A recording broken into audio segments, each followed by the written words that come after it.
What's up guys, now in a recent video we took a look at a high-end gaming PC from 2017 just to see how well it would play modern games, and today we've got another system. I've put together this little tiny cute thing here and it is completely the opposite. This system is not from 2017, it was actually a good representation of a budget gaming PC from 2019, and today we're going to see how well it holds up, particularly against some of the more demanding games out there. So today's system is an all AMD gaming PC and it is a good representation of a budget PC from 2019, and I know that it is actually quite accurate because I actually built a system just like this one all the way back then.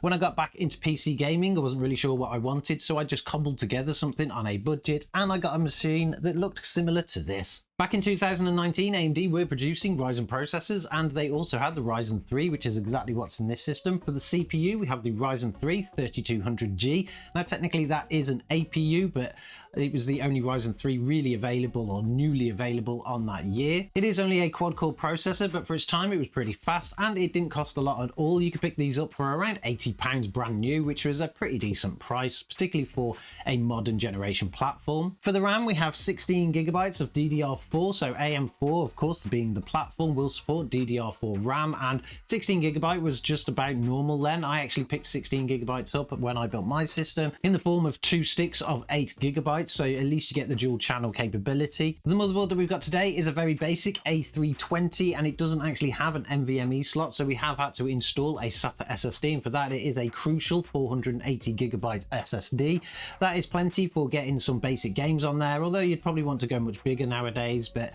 back when I built a system like this, I actually only used a 256GB one because, like I say, I wasn't really sure what I wanted, so I just built something really basic, and my motherboard back then did have an NVMe slot, so I managed to get away with that, even though it was still just a SATA drive. And then, of course, for the graphics card, we have the AMD Radeon RX 5500 XT. Now, fortunately for us, we do have the 8GB model, which was actually reasonably priced back then. You could pick them up for around £130 to £140, which seems phenomenal nowadays because you can't really get decent graphics cards for that kind of price, and anything that they did release, particularly on the last generation, only came with 4GB of RAM, so it kind of went downhill a little bit there. But this graphics card was reasonably good for anybody that wanted to pick one up. In terms of performance, it performs very similar to an RX 580, so if you were to have a graphics card nowadays that you just wanted that kind of performance, you could still pick one of these up, and at least you've still got driver support and stuff, so that's actually going to help this system along a little bit, although we already know the 5000 series from AMD doesn't support hardware ray tracing, so you're not going to get away with playing anything like Indiana Jones. A system like this would have cost you roughly back then around £500 to build. That's exactly what I paid for mine, and I bought it all brand new too.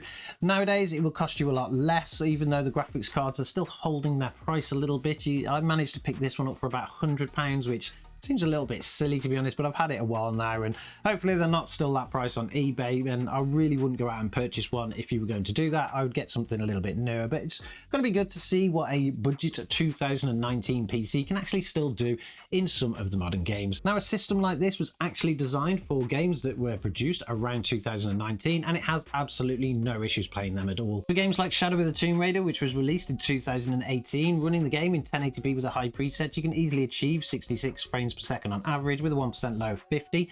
That's going to give you a pretty decent 60 FPS experience. And then, of course, Doom Eternal, which was released in 2019 when this system was actually released.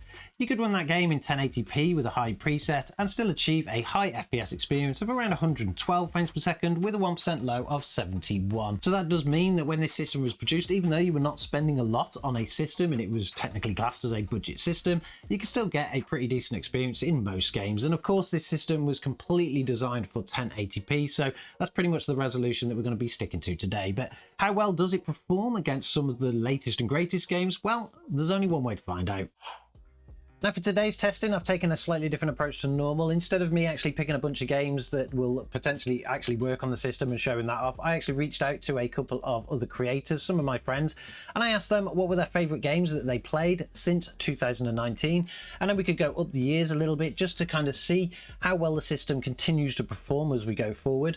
The first one that we're going to do is a choice of mine though. So I'm going to be picking Dead Island 2. That is one of the games that I waited for the most, in particular during those years. years. So if I'd have built a system like this back in 2019, which I did I need to upgrade, or could I actually have played that game without any issues? We are going to be restricting all of the testing to 1080p, just like I said before. So let's get into the game and see how well it performs. Now, this little system here actually kind of just about scrapes the minimum requirements for Dead Island 2, and the CPU is much faster than anything like the previous FX generation. Just going through the shaders now, it's just taken a few seconds, really, less than 20 seconds so far, and we're near enough complete. So the CPU is not completely dead yet, although it is just a quad core processor, so can't really expect miracles from it. But let's, before we go into game, jump into our options and see what we've got configured. We're currently in a 1080p resolution. We've got no VSync enabled, and if we go to advanced, we're currently in a medium setting.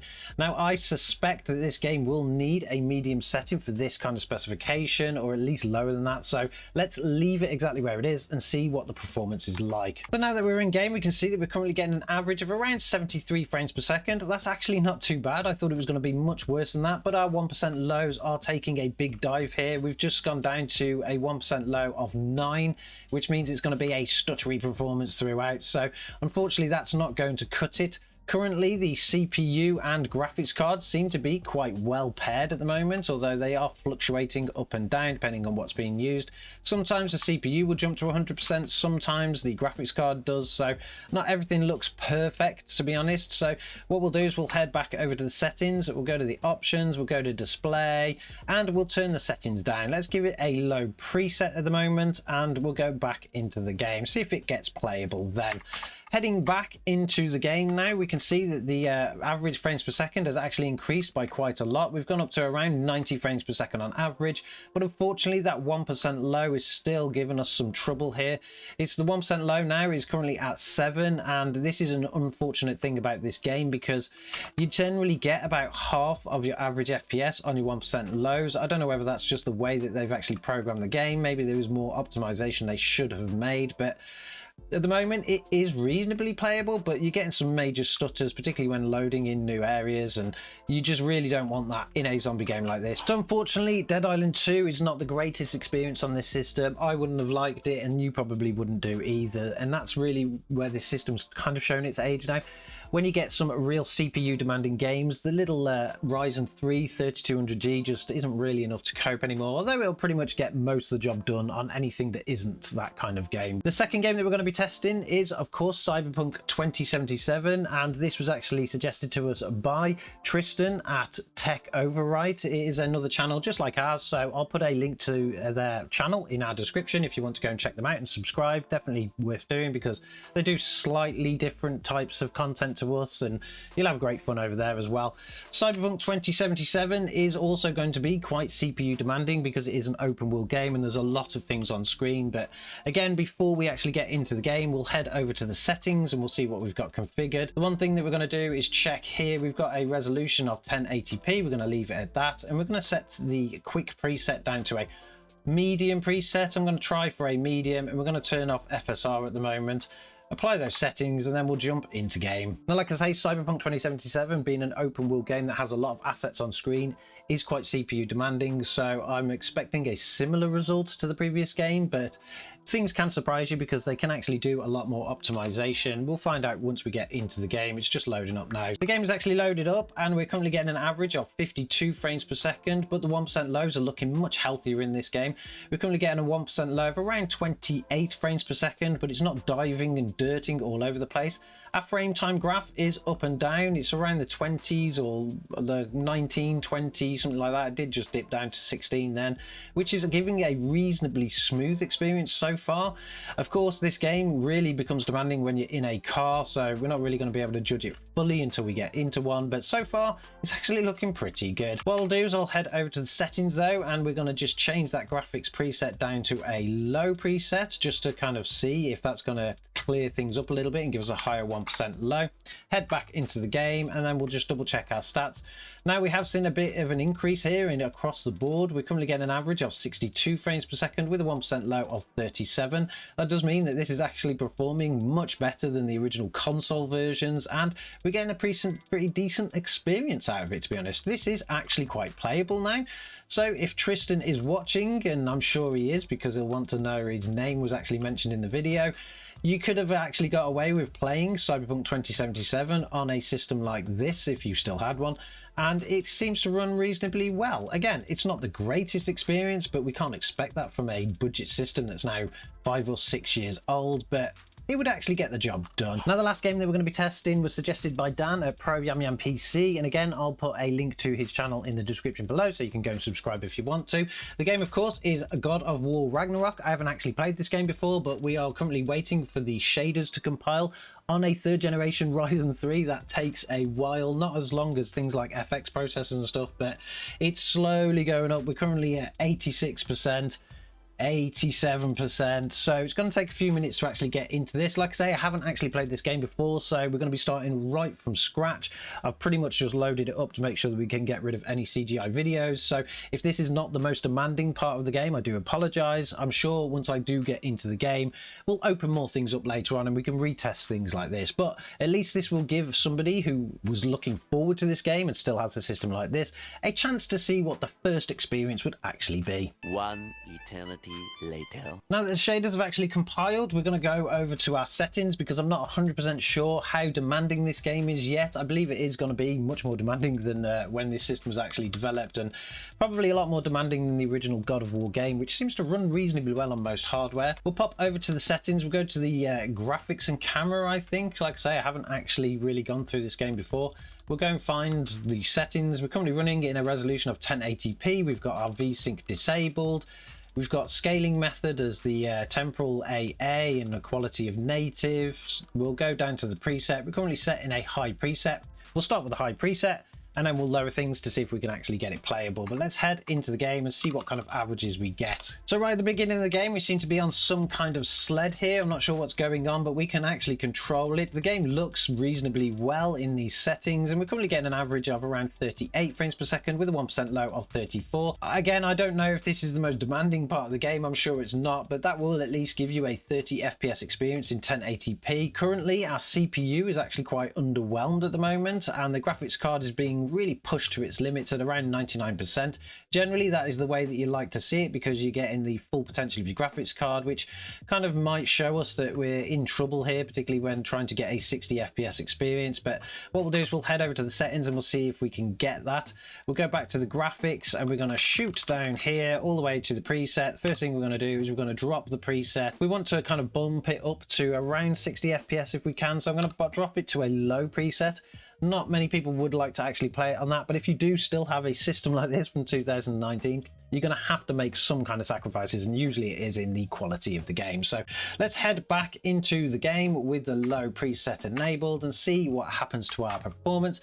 Now, the game doesn't look that terrible, to be honest, in a low preset. I'm sure it's missing lots of detail, but we are currently getting an average of 54 frames per second with a 1% low of 50. It's kind of jumped into this little bit of a CGI video here, so it might just be this bit, but we'll see what happens as the game progresses. We've got some lady there turning into a crow of some description or some kind of bird, but pretty sure she's from the first game. But we'll keep pressing buttons until it goes off. We are actually in control, and this is being generated, so getting an average of 56 FPS with a 1% low of 47 is actually pretty decent. I'm actually quite impressed with the performance of this game so far. It's probably not the most demanding of the list, to be honest, looking at how well it is performing on this system. We are still getting 99% of our graphics card being utilized, as well as getting about 63% of the CPU once we've lowered these settings. But this is a near 60 FPS experience, and I think that's actually pretty impressive. So there we have it, an all AMD budget gaming PC from 2019 that would have roughly cost around £500. Can, of course, play 2019 and older games perfectly fine. It will play pretty much all indie games that even come out today because they're usually not that demanding. But when it comes to those new AAA titles, it's pretty hit and miss. I would have no luck playing Dead Island 2 on this system. I would have had to upgrade, and I did. I actually moved up from a system like this to at least a Ryzen 5 and say the RX 5700 XT. That's what I did after this kind of system, and it run games beautifully fine, much better than what this one does. Tristan at Tech Override probably wouldn't have much luck playing something like Cyberpunk 2077. You can just about get the game playable at maybe a 30 FPS experience, so you might as well just buy a games console if you're kind of doing that. But if you were desperate to play it and this is all you had, it would actually get the job done. And then, of course, Dan at Pro Yam Yam PC, could actually get away with playing something like God of War Ragnarok on a system like this, just lowering the settings down to low, which is expected for an old system, particularly a budget one. You can get a near 60 FPS experience, and we have some pretty decent 1% lows there as well. So